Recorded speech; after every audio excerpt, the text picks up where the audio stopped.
Ski Mom Self-Care Series is brought to you by Vrbo. Check out vrbo.com for trusted, family-friendly getaways and plan a stay everyone will love. So we've covered fitness, we've covered organization and time management, we've covered nutrition, and today we're going to talk about the power of our brains when it comes to ridding ourselves of chronic pain. And we're also going to talk about our everyday lives and how we can calm our nervous system. And since we're all ski moms here, we're going to bring that all onto the slopes and see how we can ease any sort of anxiety that we might find if we're alone or with our family or our children or even a friend. So today, we're thrilled to welcome Patty Tashiro. Patty is the creator and owner of Natural Brain Solutions, which is an innovative online coaching business that helps people break free from chronic pain.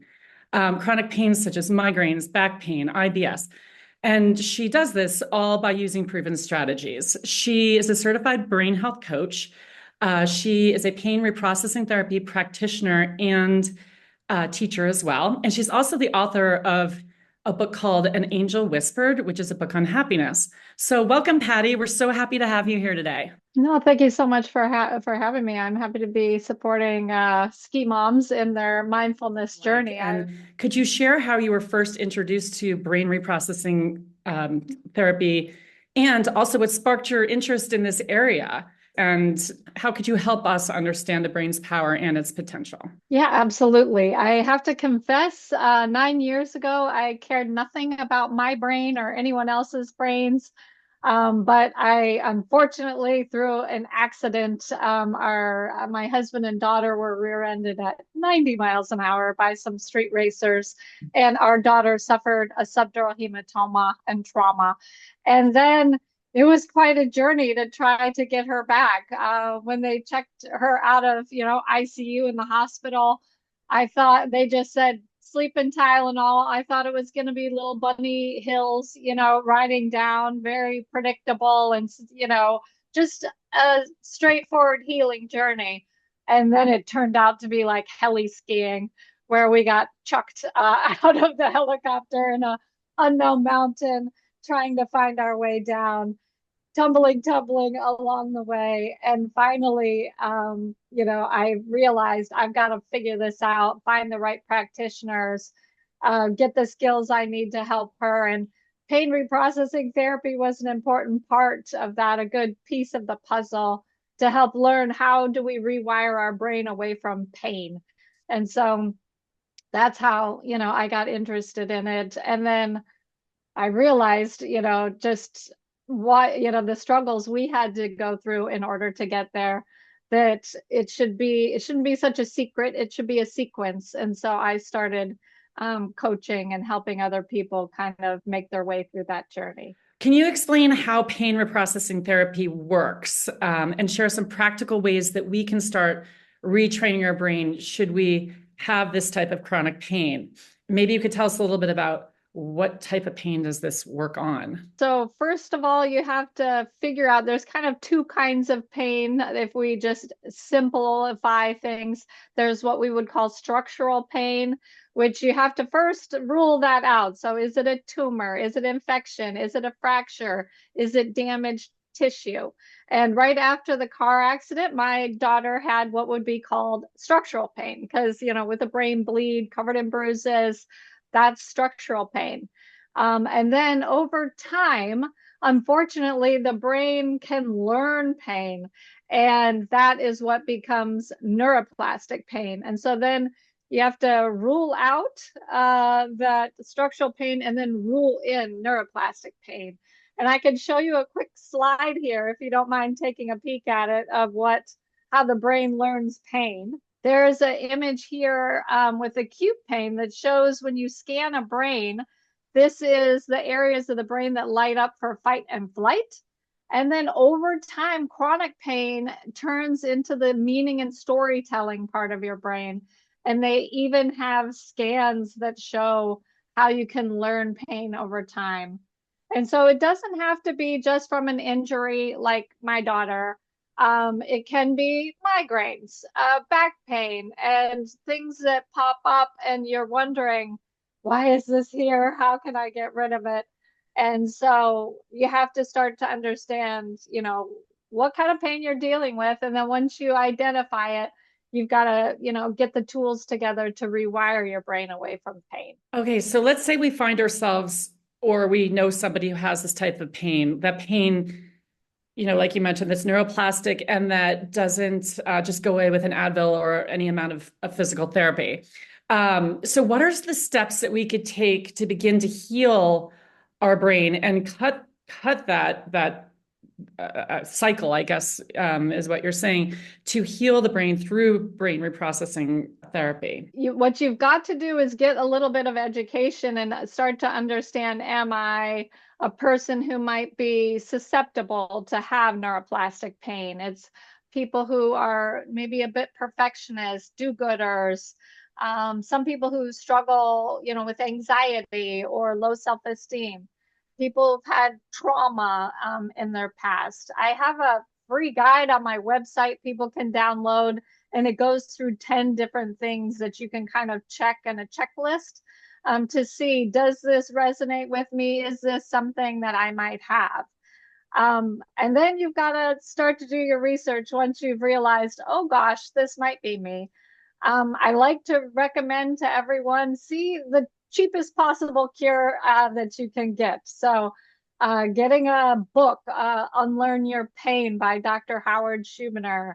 Alan Gordon has a very good book, The Way Out. And then if those sorts of things or an online course, doesn't work, then, you can find a qualified practitioner to work with who can, work you through and kind of tease out what is causing this and then give you the tools so that when the pain comes, how you can work your way out of it. And a lot of that is somatic practices.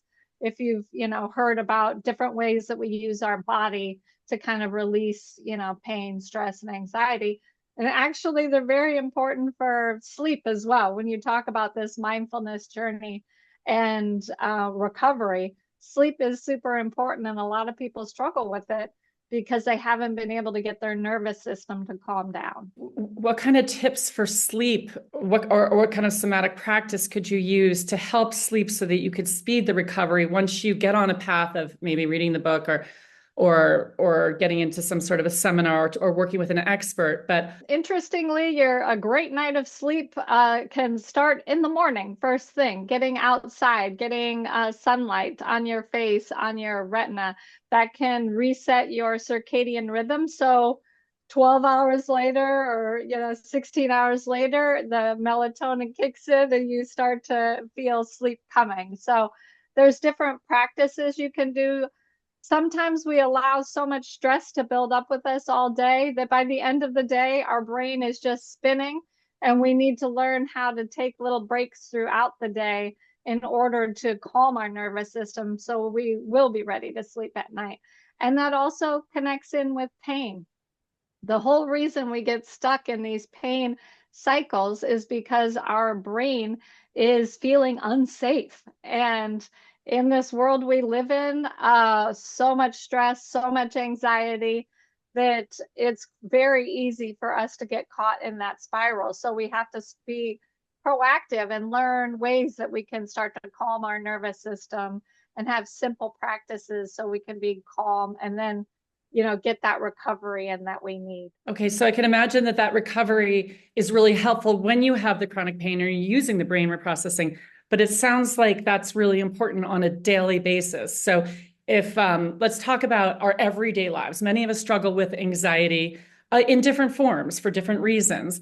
Do you have any tips and strategies that you found helpful for minimizing general anxiety, especially, in your day-to-day life? Yeah, absolutely. So you want to start with kind of brain healthy things that you've already talked about in this series somewhat: nutrition, movement, even organization can help our nervous system calm down, because being in a state of chaos can be upsetting to us. Mm-hmm. So getting those kind of lifestyle habits that work for you, but then also realizing, I don't like living in a state of where I'm always on edge. So Just like that skier that's making a new path down the mountain, you have to decide, I need to make some new paths. I need to make a new way down. And so how can I start to get more awareness about, where I am and how I need to make some shifts, and then start getting new tools. What I always, when I work with people, I'm like, I want you to have 21 tools that you can draw on, because depending on the state you're in or where you're at, you need to have something in your toolbox so that you can help regulate and get your way back. And some of that is actually just blocking off time, having a good morning routine, or taking time throughout the day to do that simple stop, breathe, be, where it just gives ourselves a chance to reset. So there's lots of little things we can do, boundaries that we can set.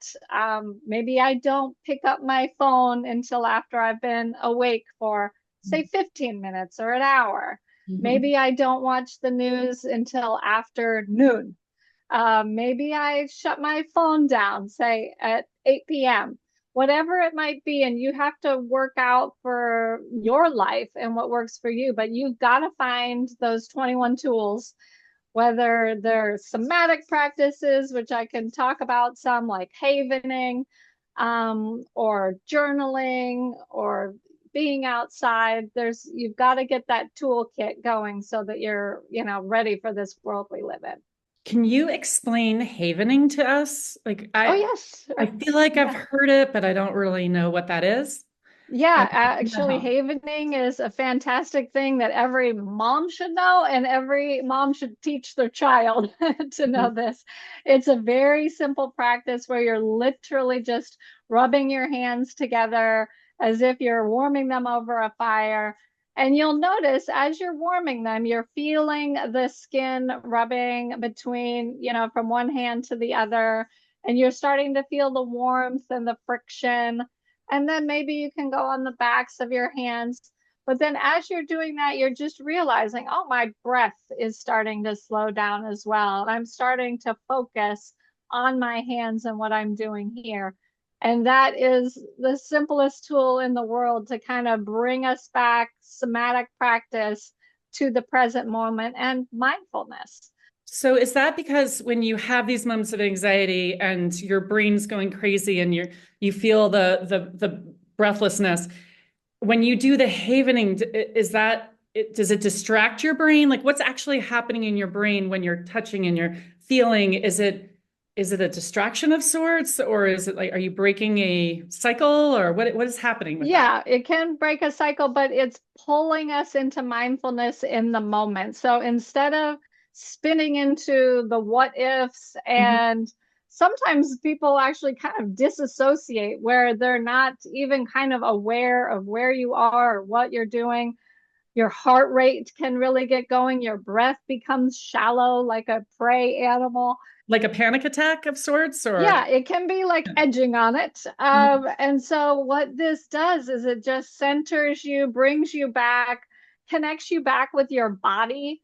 And it's just a simple reminder of, I'm right here. And then you can use little mantras of, you've got this, it's okay, and have, gentle self-talk. And a lot of these things, with anxiety, you want to start building these toolkits, at home, and getting your kids to have tools to help them as well, because then they'll be able to use it when they're out doing different things, or on the slopes, or with friends, and you may not be there, but you need to start, arming them with the tools so they, can help and resource themselves. we hear so much about mindfulness and breath work working hand in hand.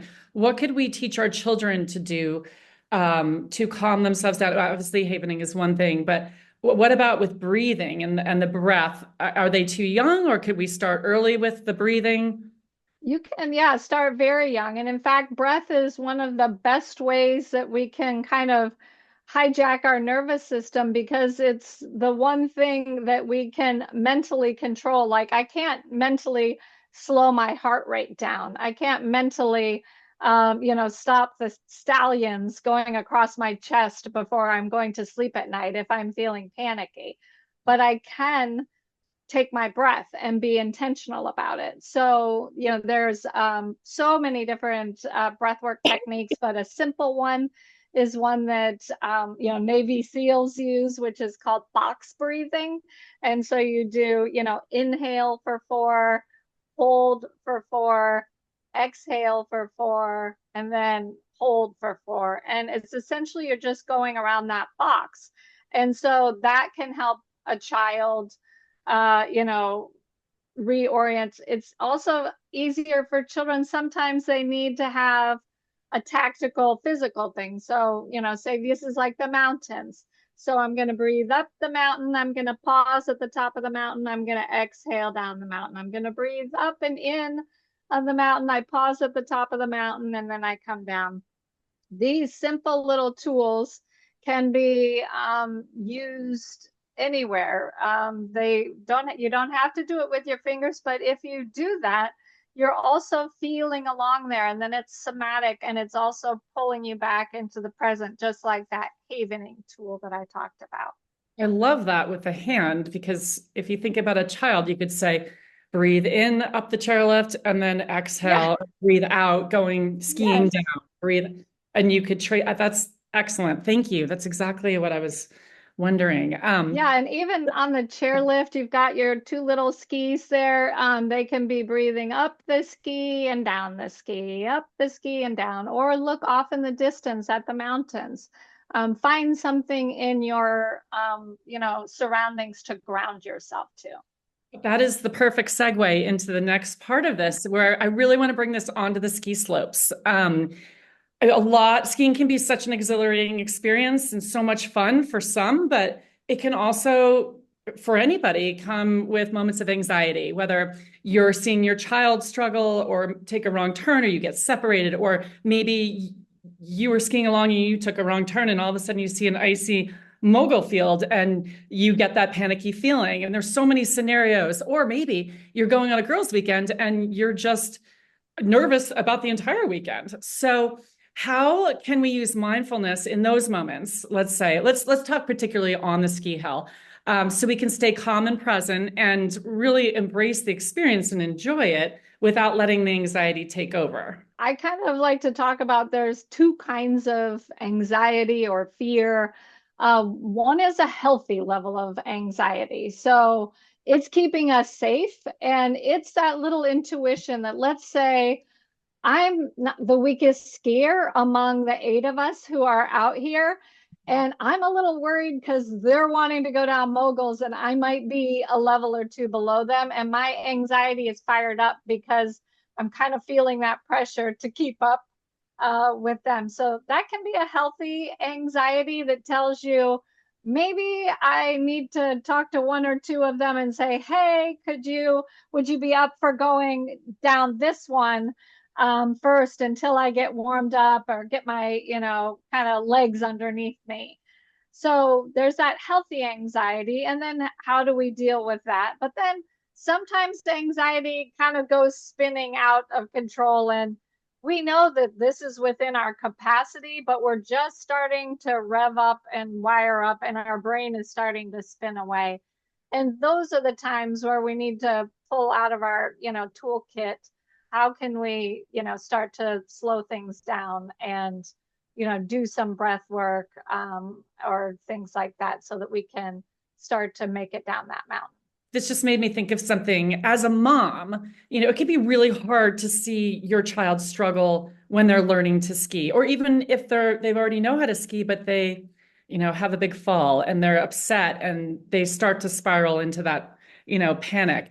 What's the best approach to calm your children down and help them regain their confidence right there in the moment and keep them safe at the same time? I mean, you don't want them sprawled out there for an hour. We need to get them up and get them going again. And we need to make them feel, like I said, safe. So what would be your tips for this kind of a scenario? The very first, most important thing you can do, you've got to resource yourself. So you have your anxiety under check, and you have filled your happiness bucket in the morning so that you're not coming at them from a stressed state.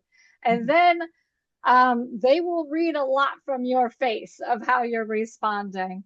But then hold space for them for being upset, or, oh, that was so embarrassing. I tumbled in front of the other kids. I couldn't get up, or I'm slower than them. Hold space. Be like, yeah, that must be hard. I hear you. I've been there. I've done that. So not trying to move into fix it mode right away. Allow them to have their feelings and work through them. Name those feelings. I'm embarrassed. I'm shamed. I'm afraid. I don't want to, be physically hurt. Name them, because that tames them. And then you can start to work on how do you think we can, get back up and get to the bottom of the mountain? And why don't we do another run together, maybe on this other easier one? And then we'll go back and do that one after. So that it's kind of the old, get back up there so it doesn't create a negative Make a memory. plan that they could focus on.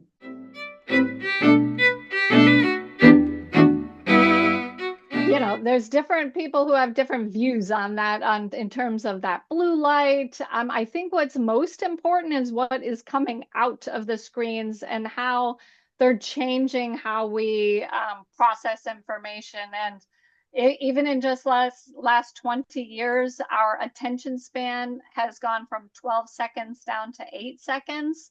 And a goldfish has been clocked at 9 seconds. So our screens are impacting our capacity to focus. So we do have to be mindful about how we're using them. And they are kind of like the saber-toothed tiger that used to just scare us once in a while, back in the day.